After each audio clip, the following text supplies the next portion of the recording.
Bonjour à tous, j'espère que vous allez bien. On se retrouve pour le brief du mercredi 21 avril 2021.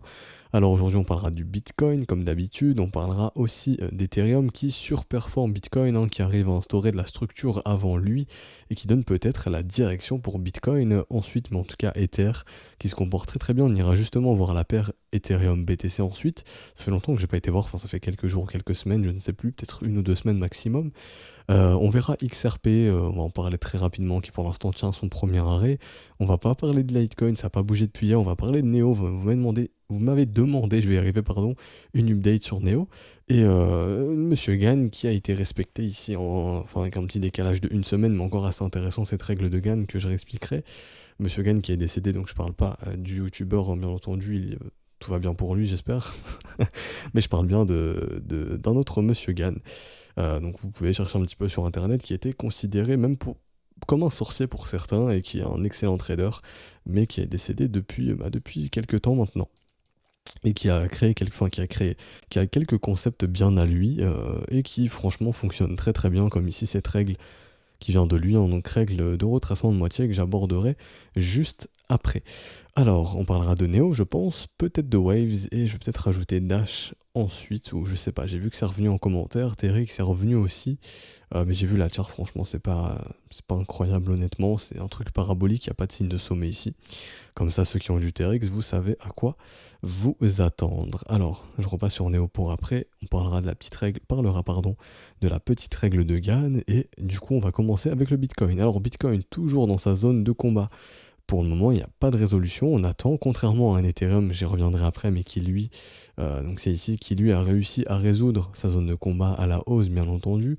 Donc on a déjà un Ether et un Bitcoin qui sont un petit peu décalés dans le sens où on a une dynamique qui redevient plus intéressante sur l'Ethereum et on a un Ether qui surperforme le Bitcoin. Donc peut-être que Ethereum donne la direction pour le Bitcoin ensuite, ou pas, ça on verra. Si c'était simplement un head fake sur l'Ether, et dans ce cas-là on le verra, c'est-à-dire réintégration puis on ira plus bas, ou si c'était une réelle cassure, et dans ce cas-là Bitcoin suivra ensuite, et dans ce cas-là, justement, ça montrera que Ether drive un petit peu le marché et donne la direction.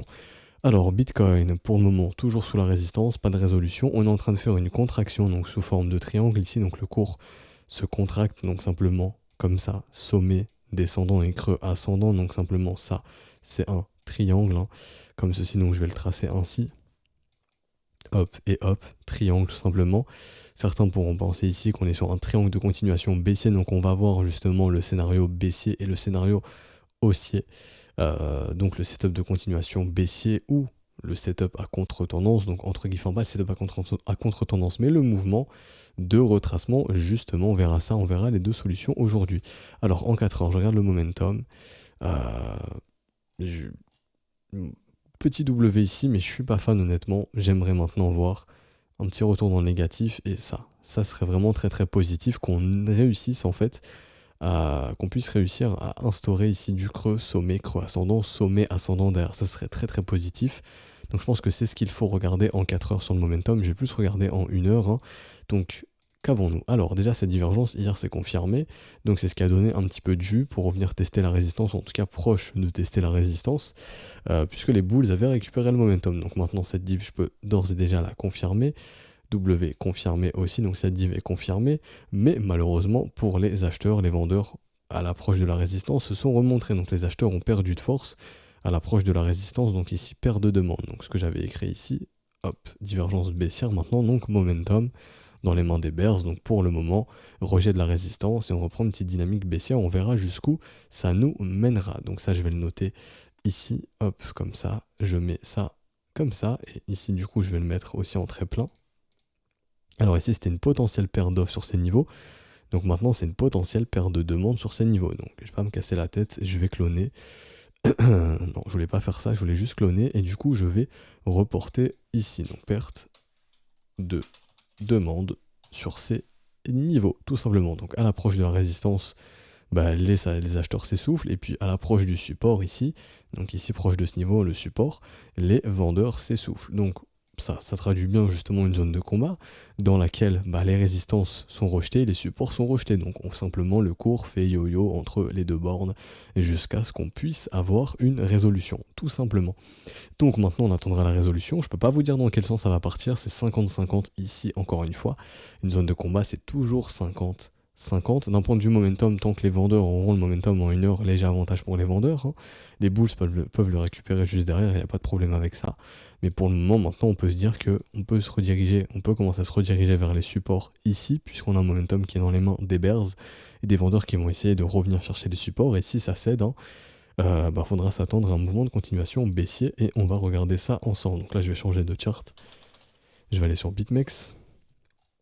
Hop, comme ceci, on va regarder un petit peu le setup de continuation baissier qui pourrait se former. Alors, on prend ça, on regarde, hop, comme ceci. Hop, les élèves 0.33, 0.66, vous connaissez la localisation. Ensuite, on vient cloner au sommet ultime. Je remets ici mon ratio comme ceci, enfin mes ratios de gestion du risque. Alors, actuellement, on a un sommet, un deuxième sommet. On serait dans l'attente d'un troisième sommet ici, quelque chose comme ça. Et ensuite, la résolution potentielle justement pour moi, ce gros M ici donnerait vraiment la résolution, je pense, pour ce setup de continuation baissier ici, bien entendu avec un biais bear pour notre confirmation momentum, ou justement cette divergence ici pourrait être notre confirmation momentum, ça peut aussi le faire. Et donc ici le trade serait ainsi donc entré sur la cassure si on a notre troisième sommet bien entendu de cet énorme M qui pourrait se former et qui pourrait donc être lui le signal justement du mouvement de continuation baissier. Donc le trade serait ainsi, on entre ici donc soit à la cassure soit sur le Wyckoff check comme vous le voulez. Et ensuite la target max serait ici donc risk reward de 2,39 qui est très acceptable honnêtement, c'est très très bien 2,39 sur un setup de continuation. C'est très correct et ça nous ramènerait ici proche des 43 000 $. Donc assez intéressant de voir si on peut justement faire un mouvement de continuation baissier qui nous ramènerait dans les 43-42 000 $ si jamais il y a un mouvement baissier. Donc dans ce cas-là, une nouvelle vague baissière qui pourrait justement check out, donc secouer un petit peu les investisseurs et je pense nous amener vers des niveaux de sentiments assez bears, je pense, et peut-être de peur assez grande et donc peut-être de capitulation pour ce mouvement haussier, enfin ce rallye haussier pour qu'on puisse repartir sur de bonnes bases ensuite. Et ça nous ramènerait quasiment sur le premier arrêt qui serait justement un excellent niveau pour instaurer un bon bear trap ici si jamais on veut instaurer une énième vague baissière. Pardon, donc une énième, je vais y arriver, vague baissière ici pour repartir ensuite. Parce que je le répète, tant que le premier arrêt ne cède pas et tant qu'il ne cédera pas, tous les mouvements baissiers seront des bear traps, donc des pièges baissiers pour repartir plus haut ensuite. Ça, je vous avais montré ça lundi, il me semble, donc dans le brief de lundi. Alors, j'ai pas d'autre chose à dire honnêtement pour le Bitcoin. Simplement pour l'instant, toujours la zone de combat. Je vais retourner sur Bybit ici. Tac. Alors Bybit juste ici, pour l'instant bear bull, on attend résolution, toujours dans un range. En 4 heures on a des signes quand même positifs d'un point de vue momentum, mais j'attendrai plus, honnêtement j'attends plus du Bitcoin ici d'un point de vue momentum. Et en 1 heure, avantage pour les bears pour aujourd'hui, donc probablement un retest des supports ou un petit retour en zone de rechargement. Et si d'ailleurs on est bel et bien encore en train de se compresser comme ceci en forme triangle, comme ça, et on va faire en fait tout simplement des yo-yo en zone de rechargement. Donc ici on l'a vu, on a bien défendu le précédent sommet, ici on a bien défendu le précédent creux, on pourrait faire la même chose, donc défendre le précédent creux juste ici, donc au final revenir retrouver un bottom de ce creux ici pour essayer de retrouver un nouveau sommet plus bas ou idéalement un sommet plus haut pour résoudre plus haut, ou dans ce cas là soit le M comme ça ou alors le rebond, puis le M, mais on est bien dans cette contraction et il faudra attendre résolution de celle-ci pour avoir une direction claire. Donc tout simplement, vous prenez pas la tête, vous faites comme moi, vous mettez des alertes, zone de combat à la hausse, zone de combat à la baisse, ça résout à la baisse, attendez-vous probablement à un Bitcoin qui va chercher plus bas, on a vu les objectifs. Si résolution haussière, attendez-vous à un petit rallye dans la zone de rechargement de short au minimum, sachant, là je vais bien la mettre en place ici, elle n'était pas bien mise, hop, comme ça. Je vais repasser en 4 heures et donc il y a beaucoup de liquidité potentiellement qui nous attend plus haut. On va regarder ça ici, il y a beaucoup de vendeurs qui sont venus shorter ici sur le mouvement baissier, on en a bloqué beaucoup ici honnêtement Sur ces niveaux de prix, il y a beaucoup de vendeurs. Ça fait longtemps que je n'ai pas utilisé ExoCharts, mais un jour, il faudrait que je le réutilise pour revoir. Mais bon, on va se servir de cet outil qui est très bien, honnêtement. Et donc, ouais, comme je disais, beaucoup de vendeurs bloqués ici. Pour l'instant, pour moi, ces vendeurs ne se sont pas fait liquider, honnêtement. Pourquoi? Parce qu'il n'y a pas de pic de liquidation. On liquide pas de vendeurs ici, on liquide même de moins en moins de vendeurs. Donc, hier, on avait vu les deux scénarios, rappelez-vous. Pour reliquider du vendeur, il faut aller chercher plus haut, tout simplement parce qu'on n'en liquide pas ici. Pareil, des bulls, on en liquide de moins en moins, donc si on veut aller liquider du bulls, il faut aller chercher plus bas. Et ici, on est simplement, je pense, dans une optique de market making où les market makers attendent de voir où est-ce que la liquidité va s'accumuler. Si les gens achètent beaucoup ici, on aura un nouveau mouvement baissier. Si les gens shortent énormément ici, on aura le petit rallye en zone de rechargement de short au minimum, sachant que avec tous ces vendeurs ici, ça en fait un paquet de liquidités plus haut, hein, potentiellement dans les 60, 59 000, 62 000 dollars, il y a beaucoup de liquidités à venir chercher. Donc grosso modo, en zone de rechargement de short, tout comme il y a potentiellement beaucoup de liquidations ici, acheteuses. Hein. Ici on le voit, très intéressant, le cumulative, ici liquidation delta, donc liquidation levels delta, qui nous indique qu'il y a un peu plus de longues ici qui se sont déclenchées potentiellement, donc qu'on a un petit peu de liquidité qui s'est accumulée plus bas ou ça, proche des supports, assez intéressant, sachant qu'on a un momentum, ici rappelez-vous, en 1 heure qui est faiblard. Donc quand on combine un petit peu l'analyse technique et l'order flow, on peut se rendre compte assez vite qu'on a des raisons de penser que le Bitcoin peut revenir chercher proche des supports, donc proche des 53 000 dollars pour aujourd'hui, un énième retest du support, et si cassure potentiellement déjà le bas de la zone de combat, donc proche des 51 700, et on verra si on aura résolution ensuite, mais bon, la technique et l'order flow ici commencent un petit peu à s'aligner. C'est assez intéressant, on a rajouté un petit peu de liquidation, enfin un peu de liquidité ici. Donc de ce que je vois, c'est proche des, grosso modo, 53 000, ouais, sur le support honnêtement, 53, 54 000 dollars, potentiellement de la liquidité qui s'est accumulée ici lors de ces dernières heures. Donc on pourrait y aller aujourd'hui, sachant qu'on a un petit momentum faible. Donc assez intéressant. Voilà, j'ai fini pour Bitcoin honnêtement. J'ai pas grand chose d'autre à dire ici, c'est pas passé grand chose. Le marché baisse, l'intérêt diminue, donc ceux qui ont ouvert des positions ont assez rapidement peur et clôture, donc on peut se dire que les gens ont peur en fait maintenant de long ce marché. Donc on verra bien où ça nous mène, et donc on a aussi une contraction d'un point de vue liquidation, et ça simplement ça signifie que tôt ou tard on devra reliquider des gens, et on verra dans quel sens ce sera. Si on voit une résolution, enfin si on retrouve des pics de liquidation vendeurs, c'est simplement qu'on aura un short squeeze, donc une accélération du prix à la hausse. Si on retrouve des gros pics de liquidation acheteurs, c'est simplement que le marché voudra liquider plus d'acheteurs et donc dans ce cas-là, faire une énième vague baissière. Voilà, update sur Bitcoin terminé. On va poursuivre. Ici, on s'en fout, il n'y a pas grand-chose d'autre à dire. D'un point de vue spreads, non plus. Les spreads, pour le moment, pourraient indiquer des signes de reprise. On aimerait voir la structure, hein, donc du W qui montre que la demande est bien représente, que ça y est, ce mouvement panique est fini, ou alors peut-être qu'on prépare un énième mouvement baissier pour rechercher un nouveau pic de panique et cette fois-ci poser un bottom. Impossible de vous répondre, on verra quelle direction prendra le marché, et les spreads qui semblent plus encourageants sur Ethereum, et donc du coup ça me fait rebondir sur l'Ether, qui surperforme le Bitcoin, qui lui a résolu sa zone de combat. Alors est-ce qu'on a un Ether qui ici fait un head fake, c'est-à-dire c'est un piège, la cassure ici est un piège et on va réintégrer, et dans ce cas-là on ira plus bas et ça sera vraiment pas bon signe, ou est-ce que Ethereum donne la voix au Bitcoin et est en train de nous dire ça va breaker à la hausse, j'ai juste un petit peu d'avance sur le Bitcoin mais il va me suivre, vous inquiétez pas. On va voir ça ensemble. Moi, ce qui m'intéresse de checker avec vous aujourd'hui, c'est Ethereum Bitcoin ici. Alors, je passe en weekly, comme ceci. Hop. Je voulais pas supprimer ça.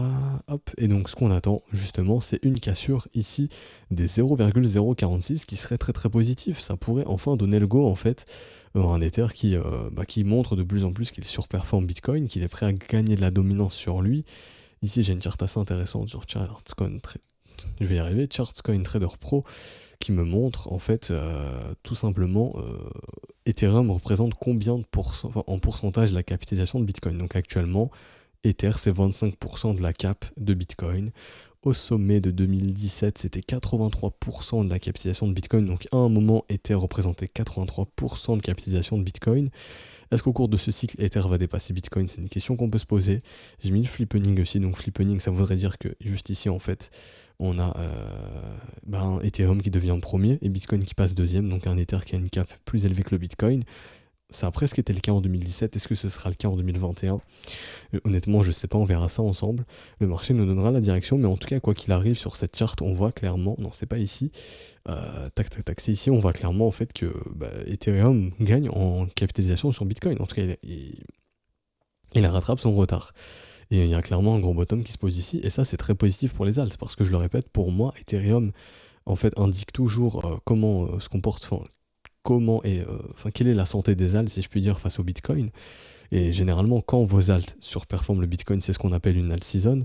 Donc ici, on pourrait avoir un énième signal si on vient casser les 0,046 que définitivement Ether est très très bullish contre Bitcoin et que Ether va complètement surperformer Bitcoin.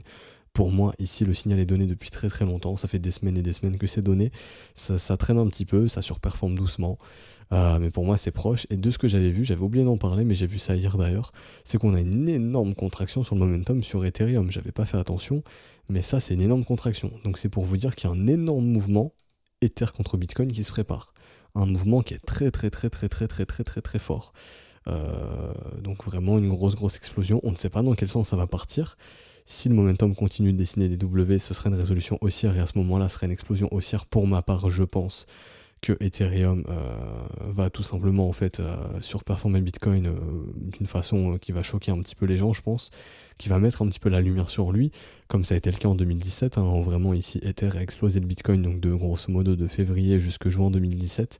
Je pense que c'est la même chose qui se prépare en fait, et qu'on aura résolution haussière et donc une grosse accélération des prix sur Ethereum Bitcoin et un Ether qui va complètement exploser le Bitcoin d'un point de vue performance au cours des prochaines semaines et prochains mois. Et quand en mensuel on le voit pas, et j'ai essayé de voir ça en mensuel hier, on voyait pas. Ouais, il n'y a pas assez de momentum, c'est dommage.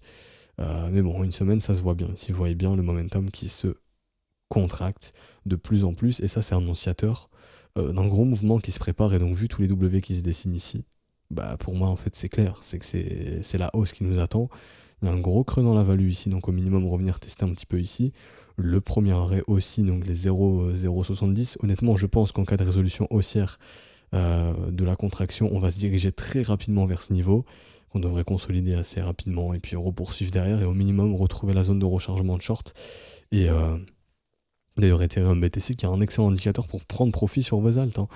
Quand Ethereum Bitcoin retrouve des valeurs très très élevées, ça montre que Bitcoin a vraiment baissé en dominance et qu'il pourrait reprendre un petit peu du poil de la bête, et donc vous devriez voir potentiellement vos alts peut-être instaurer des sommets de marché. Donc dites-vous que pour le moment vos alts sont sur des bottoms de marché, en tout cas qu'elles n'ont pas exploité tout leur potentiel.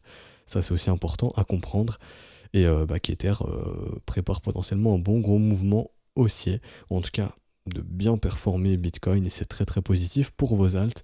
Et ce sont des petits signes ici qui montrent, comme on avait vu la petite résolution du W avant Bitcoin, qui montre que Ether honnêtement est un peu plus bullish que Bitcoin. Et donc ce qu'on attend d'Ether ici, c'est vraiment la cassure de la trendline pour retrouver un momentum encourageant avec la structure de l'autre côté et essayer de retrouver un nouveau sommet. Alors on verra, je le répète dernière fois, si c'était head fake pour réintégrer aller plus bas, ou si c'était réelle cassure et Bitcoin va suivre ensuite. Voilà, Bitcoin qui continue un petit peu de baisser ici, vu son momentum baissier et vu les potentielles liquidations à venir chercher plus bas. Je vais juste ici actualiser, voir si on a de nouvelles data ou pas depuis. On va attendre que ça charge, comme ça, non, il n'y a pas d'autres informations. Et donc j'ai fini ici pour Ether, on va poursuivre tranquillement sur XRP qui pour lui, pour le moment, maintient son premier arrêt. Donc tant que ce sera le cas, ce sera très très positif pour lui, tout simplement. Ça montrera qu'on est dans un mouvement tendanciel et qu'on est en train de préparer un prochain sommet incessamment sous peu. Si ça cède, attendez-vous à un XRP qui peut retracer de moitié, donc 1$, chiffre rond psychologique, ou plus bas, entre 83 centimes et 50 centimes. Et je vous le dis, si XRP revient ici, c'est une excellente opportunité d'investissement si vous êtes intéressé par cet asset, bien entendu. J'ai pas plus à dire honnêtement. Juste regarder en 4 heures rapidement. Pareil, zone de combat aussi, je vais le noter ici en 4 heures. Hop, sur le premier arrêt, s'il y a du W qui se montre sur le premier arrêt, c'est très très bull. Ça montrera que ce marché est très bullish, que les bulls sont très très présents, et donc qu'on ira faire un nouveau sommet juste derrière. Et donc venir chercher au minimum entre 2,47$ je pense et 2,80$. Donc on attendra résolution ici. Je vais aussi mettre une alerte. Hop, comme ça je serai notifié. J'en mets une ici, j'en mets une ici. Comme je l'ai fait pour Bitcoin, et je l'ai fait sur Ether ou pas. Ether, il y a eu résolution, donc j'ai pas besoin de le faire. Et on va suivre ça. Litecoin, je fais pas d'update, honnêtement. Il n'y a rien qui a changé depuis hier. Et ici, rapidement sur Neo, et je pense pas qu'on aura le temps de faire d'autres, allez, peut-être Waves. Alors Neo qui est très très boule, qui a respecté quasiment la règle de Gann, qui est un marché peut retracer deux moitiés en moitié moins de temps. Donc ici, de ce point A à ce point B, on a le retracement de moitié qui se trouve ici, donc 101 $. Et Monsieur Gann nous indique que le marché peut retracer la moitié du mouvement, donc ici, en moitié moins de temps. Donc ici, on a mis du 15 janvier 2018 pour trouver le sommet au 9 mars 2020 pour trouver le bottom. Et ben on reporte la moitié de ce timing ici, ce qui nous donnait simplement potentiellement un Neo qui pouvait se retrouver à 101 $ à horizon de début avril. Et bah à une semaine près, ce qui est très très fort, ici à une semaine près, on a bien retracé deux moitiés. Donc à un décalage de 7 jours, ça a bien été le cas. Donc la règle de Gann qui est totalement respectée ici et qui peut aussi vous donner des prévisions pour les retracements de vos assets, hein. C'est toujours très intéressant, ça peut vous donner des petites prévisions ici, est-ce que c'est réaliste ou non. Waves qui a fait peut-être la même chose, je vais regarder. Alors ici, Bitrex pour l'historique bien entendu, est-ce que ça a été le cas? Alors retracement de moitié, ici on va regarder ça, je mets un petit 50% de gain juste ici, ça a quasiment été le cas honnêtement, à quelques micro-dollars près. On est venu chercher 9,44 $. Ici, le retracement de moitié est à 9,80 $. Et exactement ici, hein, exactement en retracement de moitié, exactement en moitié moins de temps. Donc ici encore Monsieur Gann qui était considéré comme un, comme un sorcier, qui a encore eu raison. Donc, enfin, eu raison. Sa règle a encore été respectée ici. Donc voilà, vos assets peuvent vous donner vraiment comment dirais-je, vous pouvez pas timer, mais vous pouvez avoir des objectifs de retracement grâce à cette règle qui est très très puissante. Donc Neo, je vais utiliser la chart. Non, j'ai pris USDT Binance. Alors USDT Binance ici, on regarde. Est-ce qu'on a quelconque signe de sommet en weekly? Pour ma part, non. Une bougie rouge de respiration, donc on respire un petit peu, consolidation ici. Est-ce qu'on a des signes de perte de momentum en weekly? Non, on a un momentum qui est très très bullish sur Neo. On va regarder, d'ailleurs, elle n'a jamais été aussi fort ici sur ce Neo USDT. On va regarder en daily, il n'y avait pas non plus de perte de momentum, donc ici on a plus affaire à un Neo qui retrace parce que Bitcoin s'est mangé une claque. On va regarder ici d'un point de vue au retracement. Donc ça c'était le précédent setup de continuation, on s'en fout. C'est un trade gagnant, on le supprime, on regarde un petit peu où se trouve le premier arrêt et jusqu'où le mouvement, enfin le marché pourrait retracer. Donc ici, si vraiment on veut pousser plus bas, on devrait retracer sur les 83 $. Est-ce que pour autant ça voudrait indiquer un signe de sommet de marché? Non. On est venu faire un tour dans la zone de rechargement de short, donc les vendeurs se sont remontrés. Les traders instits ont probablement pris un peu de profit, enfin la smart money ici a probablement pris un peu de profit, sécurisé les positions. Ils ont acheté bien entendu le marché horizontal. Les prix ont poussé très fort, prise de profit en zone de rechargement de short, en tout cas sécurisation de position je pense. On se hedge un petit peu, on sécurise les positions et probablement un petit retracement. Peut-être le premier arrêt ici, pourquoi pas à 83 $. Et je le répète, en tant que le cours évolue au-dessus du premier arrêt, nous sommes dans un mouvement tendanciel bullish. Donc Neo fera un nouveau sommet et pour ma part, je pense que Neo fera clairement un nouveau sommet, donc cassera son ATH. Donc ici et s'offrira un nouveau sommet au cours de cette année 2021 pour aller chercher plus haut. Donc on va regarder où est-ce que ça pourrait nous ramener. Donc ça, hop, je clone. Garage zone ici, je reviens reporter au bottom et au top, hop, comme ça. Si je peux avoir ça de façon précise, nickel. Et ici, normalement, c'est hop, comme ça, hop, ok. Bon, ça se décale pas mal, c'est assez chiant. Mais grosso modo, entre les 320 $ et les 394 $, au minimum, je pense. Et honnêtement, pas de signe de sommet sur Neo ici. Waves, on avait vu qui a respecté la règle de Gann juste avant, c'est ce que je voulais vous montrer. Résolution haussière de la zone de combat. Ce W a pris forme sur le premier arrêt, très très bullish, signe que les bulls se remontrent. Nouveau sommet juste derrière, un marché qui est totalement bullish encore. Malgré ici le mouvement baissier de Bitcoin, c'est un marché qui est toujours haussier. Hein. Et je remets la zone de combat, et donc encore une fois, retest du premier arrêt. Est-ce que celui-ci est en train de céder? Non, tant qu'il ne cède pas, attendez-vous un nouveau sommet pour Waves. Donc est-ce qu'on a quelconque signe de sommet ici? Non plus. On n'a pas de signe de sommet sur Waves et on a une nouvelle zone de combat ici qui pour ma part maintenant sur du court terme se trouve ici. Donc il faudra attendre résolution qu'elle soit haussière ou baissière, tout simplement. Alors, on a ici, allez Dash, allez, petite, je vais arriver update de Dash et on va se laisser ici pour aujourd'hui. Alors le Dash ici qui n'instaure pas de signe de sommet non plus, je vais aller chercher l'historique sur Kraken je pense, parce qu'il n'y a pas d'historique ici. Ok, nickel. Donc le W, pareil, hein, en contact du premier arrêt. Monsieur Gann nous annonce un retracement de moitié pour mi-avril, donc on est en plein dedans. Donc ça semble un peu mort ici, peut-être, avec un petit peu de retard. On verra au mois de mai. Bon, ce serait 830 $, ça serait honnêtement un beau retracement ici, un joli retracement. Mais pour le moment, voilà, toujours haussier pour Dash, nouveau sommet aussi. On est venu aussi péter le précédent sommet. Je vais retirer ici tous les schémas. On est bien venu déborder le précédent sommet. Le premier arrêt a été maintenu avec ce beau W, donc on est parti sur un mouvement de continuation. Je passe en close line pour ceux qui pourraient avoir du mal pour voir ce W juste ici. Donc toujours très très bullish en Dash. Et donc on est justement en mode retracement, si je puis dire. Donc au minimum pour moi, premier arrêt, on se dirige doucement mais sûrement vers les 632 $. Et si cassure du premier arrêt, pour moi, ce sera annonciateur d'un nouveau sommet au cours de ce cycle. On devrait se diriger proche des 2006-3200 $. Alors est-ce qu'on a un signe de sommet ici? D'un point de vue momentum, non, il n'y a aucune divergence, c'est rien du tout, donc pas de signe de consolidation a priori. En weekly, je vais regarder en daily ici maintenant. Alors en daily, on a non plus, pour moi, pas de signe de perte de momentum, un momentum qui est très très boule avec cet énorme W ici. Donc le Dash qui subit lui aussi un petit peu le mouvement baissier du Bitcoin. On va regarder un petit peu d'un point de vue retracement où se situe le premier arrêt si jamais on a encore une poursuite de la baisse. Si je pouvais avoir le bottom, ce serait cool. Trading View, hop, ici, ok, nickel. Je vais mettre le FIB, je vais le mettre au sommet et on va voir où est-ce qu'on peut trouver le premier arrêt. Donc on est en plein dessus quasiment, hein. On est quasiment venu le chercher, donc proche des 256 $. Si résolution baissière, attendez-vous à plus de retracement. Mais pour le moment, honnêtement, ce qui est le plus probable, c'est de voir Dash maintenir son premier arrêt et repartir de plus belle. Donc voilà, l'update pour aujourd'hui est fini. J'espère que ce brief vous aura plu. Si c'est le cas, n'hésitez pas à laisser un petit pouce bleu, à vous abonner si ce n'est pas déjà fait, à nous rejoindre sur Discord. Le lien du Discord est en description dans les commentaires.